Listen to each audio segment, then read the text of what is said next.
Rain slid slowly down the tall glass windows of the hospital, distorting the city lights into soft, wavering lines. Inside the medical ward, the world had narrowed to the steady rhythm of machines, distant footsteps, and the quiet breathing of sleeping patients. Night shifts always carried a different weight than the day. The corridors were dimmer, voices were softer, every sound traveled farther. Most of the hospital had settled into that fragile silence that exists only after midnight, when exhaustion replaces urgency and routine becomes the only thing holding the system together. In Ward C, the night nurse moved from bed to bed with a calm that seemed almost deliberate. Her name badge read, Evelyn Carter, though most of the staff simply called her Carter. She had been on the night rotation for several months, long enough that people trusted her, but not long enough for anyone to know much about her. She spoke little, worked steadily, and never seemed rushed. At the moment, she stood beside an elderly patient whose IV pump had begun to beep softly. Without looking at the screen for more than a second, she adjusted the line, reset the machine, and checked the man's pulse with quiet precision. The alarm stopped. The patient never woke. Carter wrote a short note on the chart, her handwriting neat and controlled. A younger nurse at the station glanced up as Carter walked past. "Everything good in 12?" she asked quietly. Carter nodded once. "Just a pressure fluctuation." Her voice was calm, almost flat, but not unfriendly. The younger nurse accepted the answer and returned to typing. Carter continued down the hallway, checking monitors as she went. She did not move quickly, but nothing in her motion was wasted. Each step was measured, each glance deliberate. She noticed things other staff often missed: a slight irregularity in a heart rhythm monitor, a loose oxygen connector, the faint smell of disinfectant that meant a room had been cleaned earlier than scheduled. It was the kind of awareness that usually came from years of experience, but Carter had not worked here very long. At the far end of the corridor, a security guard stepped out of the elevator. That alone was not unusual, but Carter's eyes moved briefly toward the elevator doors anyway. The guard did not patrol this floor during night rotation. He stood there for a moment, speaking quietly into a shoulder radio. Carter did not stop walking. She continued into the medication room, opened a cabinet, and began preparing a routine antibiotic dose. Through the small glass window in the door, she could see the corridor again. The guard finished speaking into the radio and walked toward the stairwell instead of the main desk.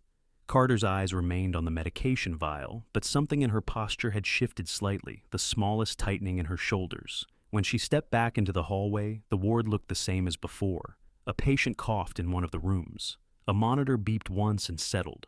The young nurse at the desk had started pouring herself coffee from a small thermos. Carter carried the prepared syringe into room 9 and administered the medication slowly through the IV port. The patient, a middle-aged man recovering from surgery, stirred slightly but did not wake. Carter checked his breathing, adjusted his blanket, and stepped back into the corridor. She paused there for a moment, listening. Hospitals had their own language of sound. Most staff stopped hearing it after a while, but Carter never seemed to. The ventilation system hummed overhead. Somewhere down the hall, a cartwheel clicked once against the tile seam. Then the elevator opened again. 2 more security personnel stepped out this time. They did not look toward the nurses' station. They walked directly down the opposite corridor toward the administrative wing. Carter watched them only long enough to register the direction they were moving. Then she turned and returned to her work. At the desk, the younger nurse frowned slightly. "That's the 3rd time tonight security has come up here," she murmured. Carter signed a medication log before answering. "Probably a transport issue." The explanation was simple, and the younger nurse accepted it with a small shrug. But Carter's eyes briefly shifted toward the elevator again. The doors closed. The ward settled back into its quiet rhythm. Minutes passed. Carter checked 3 more patients, adjusted an oxygen line, and replaced an empty saline bag. The rain outside had grown heavier now, tapping softly against the windows like distant static. At 1:17 a.m., something new entered the soundscape of the hospital. It was faint at first, so faint that no one at the nurse's station reacted. A brief crackle of radio interference drifted down the hallway. Not the soft digital chirp used by hospital pagers. This sound was rougher, analog, military grade. Carter stopped walking. Only for a second. her head tilted slightly, as if she were listening to something far away. The sound faded again, swallowed by the normal quiet of the ward. She continued toward the next room, but now her attention had sharpened in a way that was almost invisible. Her eyes moved more often toward the corridor intersections, her pace slowed by a fraction. At the far end of the hallway, the elevator doors opened once more. This time, no one stepped out immediately. The doors remained open longer than usual. From the desk, the younger nurse called out lightly, "Security's busy tonight." Carter did not respond right away. She was watching the elevator. Somewhere beyond the open doors, another radio crackled. A voice spoke briefly, too distant to make out the words. Carter finally looked back toward the desk. "Maybe," she said quietly. Then the elevator doors began to close again, and just before they sealed shut, Carter saw something that did not belong in any hospital corridor. A black tactical boot stepping forward from inside the elevator. The doors closed before anyone else on the floor noticed. Carter turned and continued walking down the ward like nothing had happened. But somewhere deep in the building, more radios were beginning to wake up, and the quiet night shift was about to end.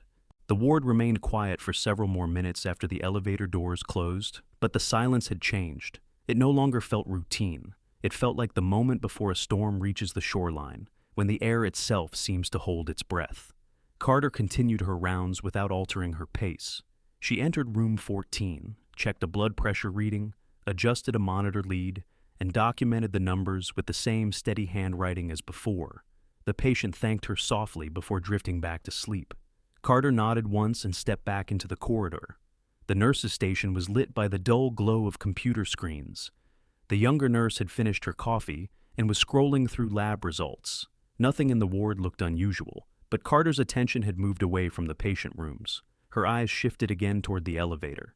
At 1:23 a.m., the doors opened once more. This time they did not close immediately. 3 men stepped out, moving with a quiet coordination that did not belong to hospital staff. They wore dark tactical clothing, without visible markings. Their weapons remained pointed toward the floor, disciplined but ready. The first man scanned the hallway in a single controlled sweep before speaking into a shoulder radio. His voice was low and precise. "Team 1 on C level, corridor clear." The younger nurse froze when she noticed them. Her chair rolled back slightly against the floor. "Excuse me?" she said uncertainly. The men did not answer right away. One of them moved toward the station, while the other 2 remained near the elevator. Their posture suggested training rather than aggression. Controlled breathing, eyes moving constantly. Carter approached the desk from the opposite direction, carrying a patient chart. She did not hurry. The man who stepped forward stopped several feet from the desk. His expression was calm but focused. "We need access to the patient registry for this floor," he said. The younger nurse blinked, clearly trying to understand what was happening. "Who are you with?" The man hesitated for half a second before answering. "Federal Coordination Unit." The explanation was vague, but delivered with confidence. Carter watched the exchange quietly. The man's radio crackled again. A distant voice spoke through static. "Command confirms subject may be inside medical sector. All teams maintain low visibility."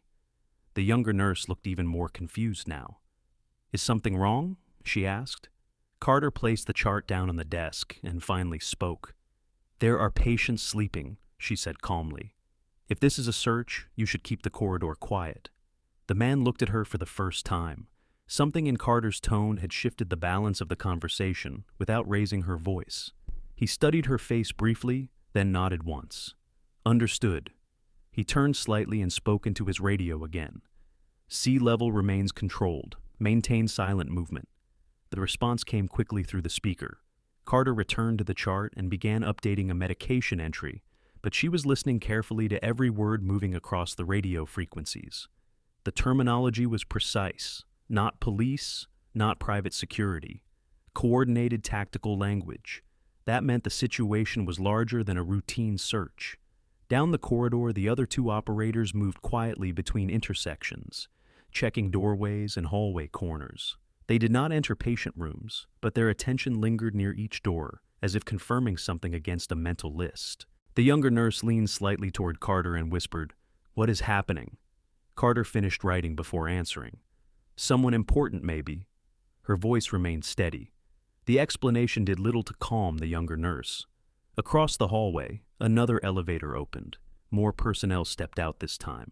Carter counted them without turning her head fully. 4 additional operators. One carried a tablet device displaying what looked like a floor map.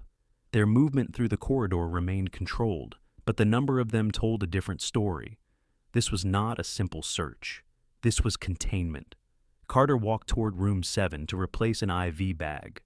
As she worked, she could hear fragments of radio traffic drifting through the hallway. Confirm identity before extraction. Medical stabilization priority. Command requests visual confirmation. The words were brief but revealing. Carter adjusted the IV flow and secured the tubing carefully. The patient shifted in sleep but did not wake. When she stepped back into the corridor, one of the operators was standing nearby, studying a patient room number. He glanced toward Carter as she approached. "How many patients on this floor?" he asked. 14 tonight, Carter replied. Post-surgical and recovery cases. The man nodded, processing the information. "Any recent admissions?" Carter answered without hesitation. "One." The operator looked slightly more alert. "Which room?" Carter gestured toward the far end of the ward. "Room 12. The man followed her gaze. His hand moved subtly toward his radio. Before he could speak, Carter added quietly, "He arrived about 2 hours ago. Stabilized trauma case. No visitors."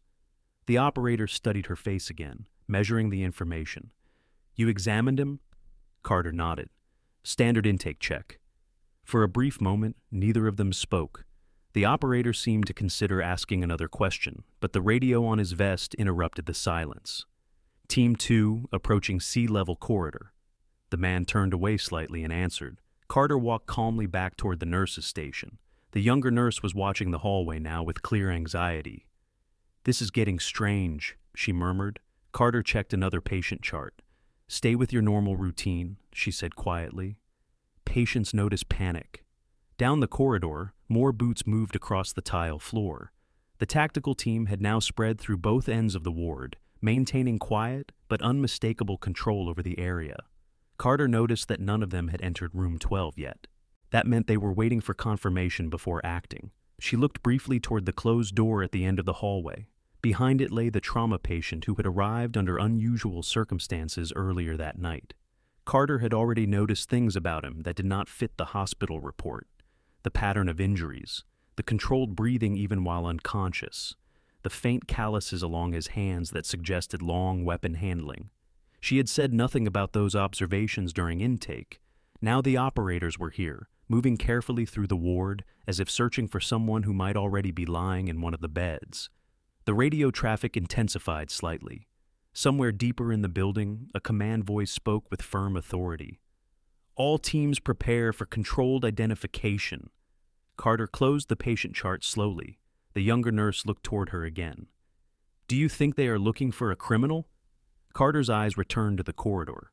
Operators now stood near both ends of the ward, forming a quiet perimeter without alarming the patients. "No," Carter said softly. Her voice carried a calm certainty that made the younger nurse pause. "Not a criminal." At that exact moment, the overhead lights flickered once. Then the hospital intercom clicked with a brief burst of static before going silent again. Several operators immediately raised their heads toward the ceiling speakers. The radio channels erupted with new instructions. "Command to all teams, maintain positions, situation developing." Carter did not react outwardly, but inside, a different calculation had already begun forming. Whatever operation had brought these teams into the hospital was no longer just a search. Something inside the building had changed, and the night shift in Ward C was about to become the center of it. The flicker in the overhead lights lasted less than a second, but the effect it had on the corridor was immediate. Several operators shifted their stance, their attention sharpening as if an unseen signal had just passed through the building. Radios crackled again, louder now, layered with multiple voices trying to stay calm while processing new information. Carter stood beside the nurse's station with a patient chart in her hands, but she was no longer reading it. Her attention had moved entirely to the sound of the command channel filtering through the operator's radios. "Command to all teams. Internal systems interference confirmed. The voice was steady, but firm. Maintain containment. No escalation until identification is verified. Down the hallway, 2 operators moved closer to room 12, their steps slow and controlled. They did not touch the door yet. Instead, one of them raised a small device from his vest and checked something on its screen. Carter watched the motion without turning her head fully. The younger nurse leaned toward her again, whispering more urgently now. "Why would they shut down the intercom?" Carter answered quietly while placing the chart back onto the desk. Probably precaution. But inside her mind, the calculation was becoming clearer.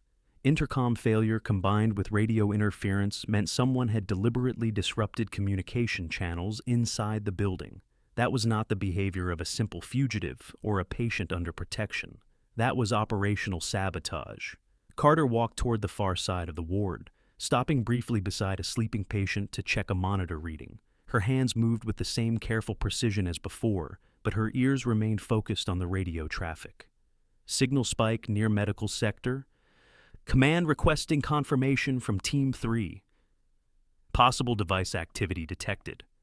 The words were quiet, but unmistakable. Carter adjusted the patient's oxygen mask and stepped back into the corridor. The operators near room 12 were now speaking in low voices. One of them knocked lightly on the door. A controlled sound meant not to startle the rest of the ward. There was no answer. The operator glanced toward the others before slowly opening the door just a few inches. Carter knew exactly what they would see inside. The trauma patient lay unconscious under the dim light of the room, his breathing slow but stable. His injuries had been serious when he arrived, but the medical stabilization had worked. To the hospital staff, he was simply a late-night emergency admission. To the operators standing outside the door, he was something else entirely. The door opened slightly wider. One operator stepped inside, while the other remained in the hallway. Carter continued walking toward them with steady steps, carrying a small tray of medication syringes. She did not hurry. She did not stop. As she passed the open doorway, her eyes briefly scanned the interior of the room. The operator inside was checking the patient's wrist for identification tags. His radio crackled again. Team 2 to command, visual contact with subject candidate. A pause followed as static filled the channel. Then the command voice returned. Confirm biometric markers before extraction. The operator inside the room looked down at the unconscious patient again. Carter reached the doorway and paused just long enough to speak calmly. If you move him too soon, his blood pressure could collapse. The operator in the hallway turned toward her. You treated him? Carter nodded once. Internal bleeding control and sedation. He needs another hour before transport. The man studied her carefully. Medical staff often spoke with authority, but Carter's tone carried something else, a quiet certainty that did not invite argument. Inside the room, the second operator finished checking the patient's pulse and stepped back. Vitals stable, he said into his radio, but he's still under heavy sedation. Carter placed the medication tray on a nearby cart. That sedation is deliberate, she said. His injuries required it. The operator in the hallway seemed to weigh the situation. Before he could respond, another burst of radio chatter cut through the corridor. Command to all teams, signal activity increasing, possible trigger event. The words hung in the air like a sudden drop in temperature. Carter felt the shift instantly. Somewhere in the building, something had just activated. The operators clearly felt it too. One of them spoke urgently into his radio. Command, confirm if subject is carrying a device. Static answered for several seconds before the command voice returned. Unconfirmed, maintain containment until further data. Carter's eyes moved slowly down the corridor. If the patient in room 12 was indeed part of the mission these operators were searching for, then the interference signal might not be coming from him at all, which meant someone else inside the hospital was controlling the situation. And that person was likely watching the response unfold. The younger nurse called softly from the desk. Carter? Carter turned slightly. Yes? One of the monitors in room 5 just spiked. Carter nodded. I'll check it. She walked back down the corridor, leaving the operators near room 12 behind her. But her attention remained on the pattern forming across the ward. Tactical teams were now positioned at both corridor entrances. Radios carried constant updates from other floors.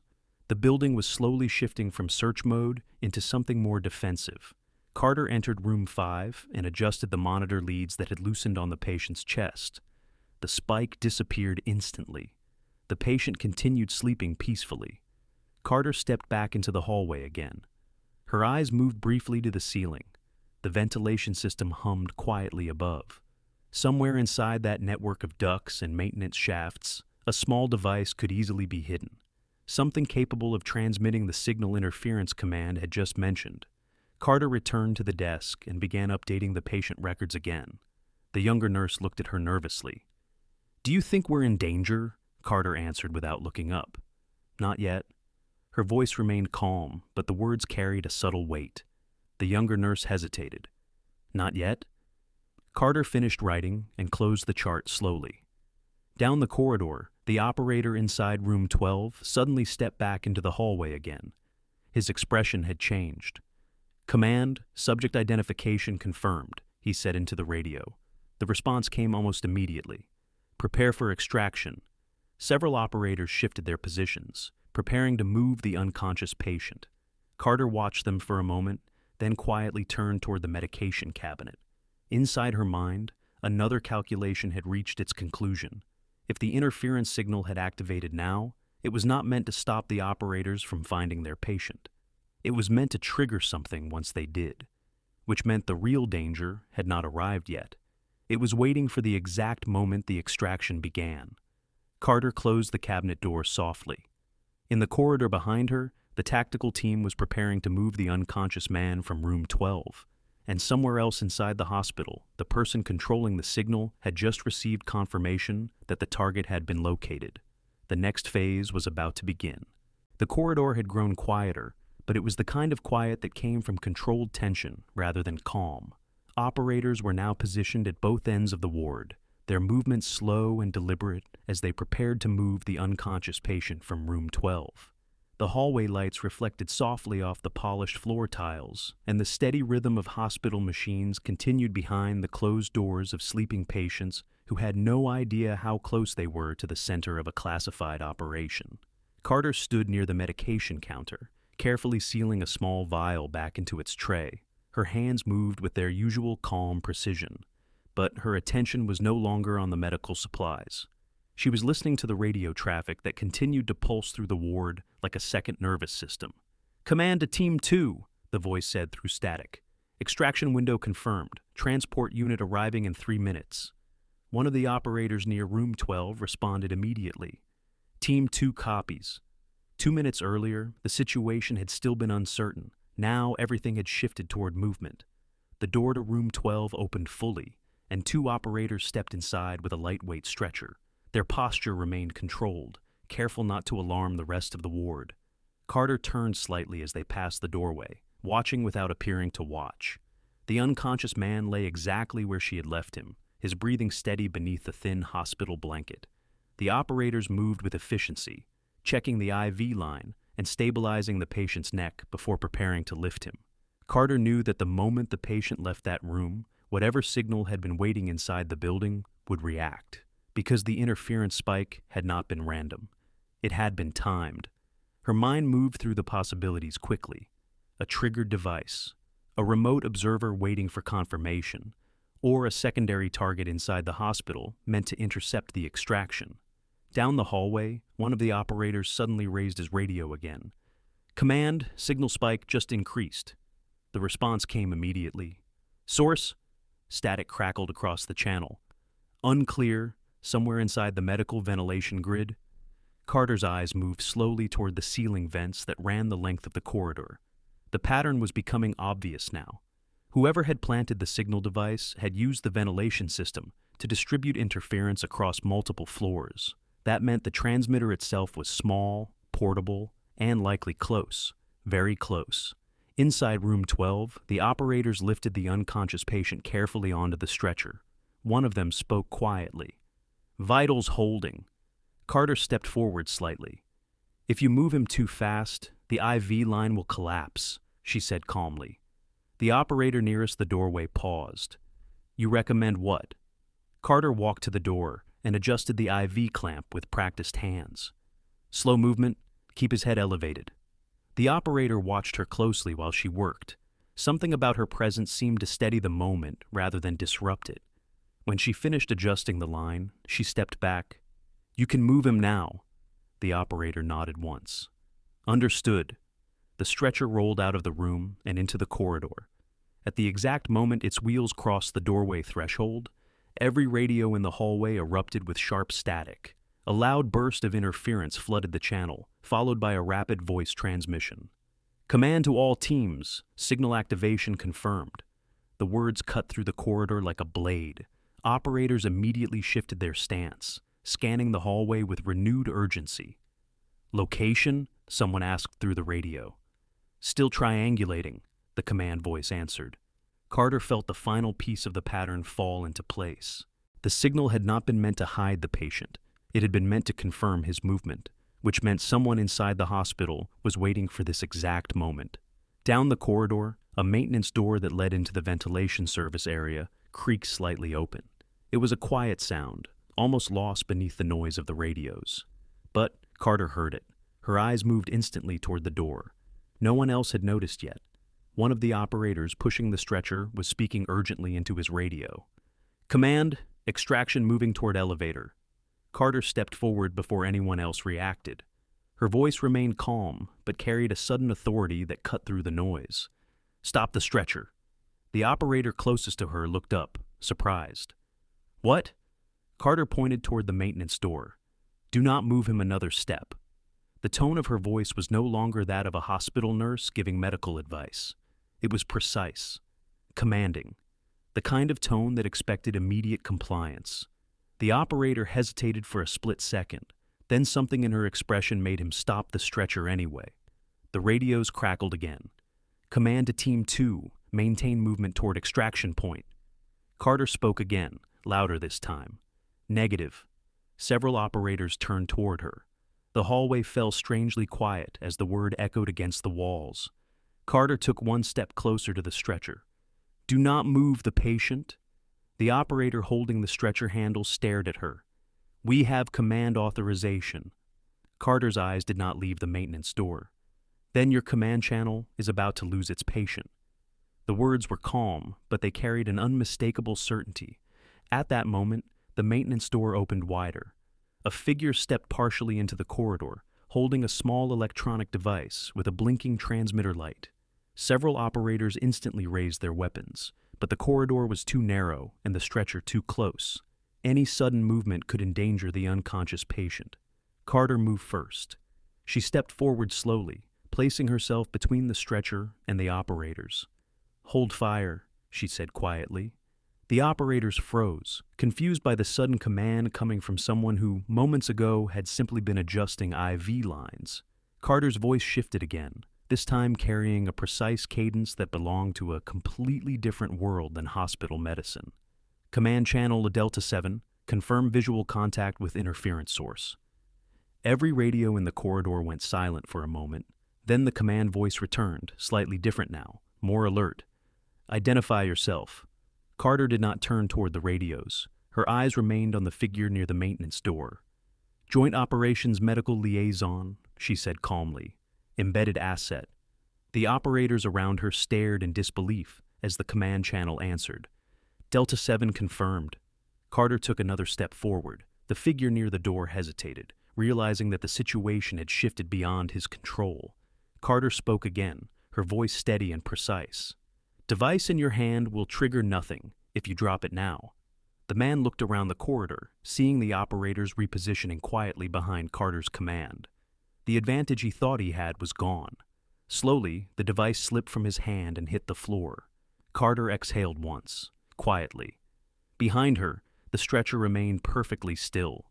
The unconscious patient continued breathing steadily, unaware that the mission surrounding him had nearly collapsed inside a hospital corridor. Carter turned slightly toward the operators. "Now you can move him," she said. No one questioned her this time. The stretcher began rolling again toward the elevator. And for the first time since the night began, the command voices across the radios carried a note of recognition toward the quiet night nurse who had just prevented the operation from failing. The tension that had filled the corridor slowly began to loosen as the stretcher moved toward the elevator. The operators pushed it carefully, their pace controlled, their eyes still alert for any movement that did not belong. The unconscious patient remained stable beneath the hospital blanket, the IV line swaying slightly with each step of the stretcher's wheels. Carter stood where she had been when the device hit the floor, her posture calm again, as if the authority that had passed through her voice moments earlier had already been folded away.